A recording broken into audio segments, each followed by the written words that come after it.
Thank you for returning or visiting my channel for the first time. I am Lauralee and welcome to Cooking with Lauralee. Today I will share with you a recipe I came up with after trying several new ingredients. I'm always looking for new ingredients to switch things up. I purchased the truffle ingredient in St. Augustine when we revisited this past June. At San Sebastian Winery, found a new lemongrass ingredient online since I usually use a different brand and I wanted to compare both.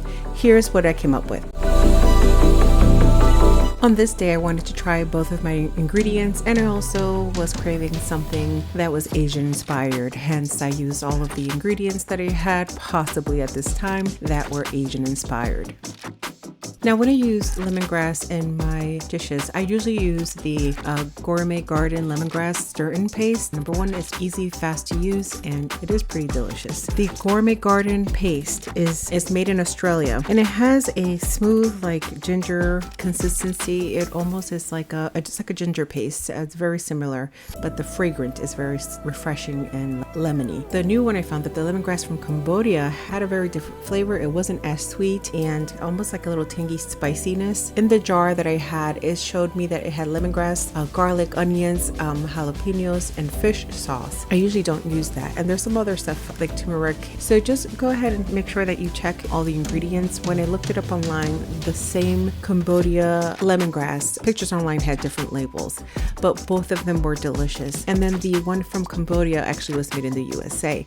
So I would recommend both of them. But if you don't like anything fish or seafood or are even allergic to fish, do not try the lemongrass from Cambodia because it does, well, my label did have fish oil, whereas the Gourmet Garden did not.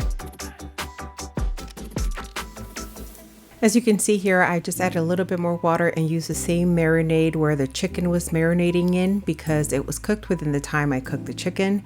However, I wouldn't recommend, and I did not recycle or reuse the marinade chicken for another time or the next day. You don't want to do that or have the marination sitting out there because bacteria will grow and it can cause you to have salmonella, which is the most common food poisoning caused by bacteria. Now, this dish is something that I would do on a regular basis. I would just go ahead and create something based on how I feel or how I'm inspired. So this will be a typical dinner for me.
So I hope you try, I hope you make this, and make sure to come back this Saturday, noon Eastern time, to check out my collaboration video. There will be 16 other channels doing the same. Please check each and every one of us out. Thank you so much for your time, and thanks for watching. Don't you dare miss it.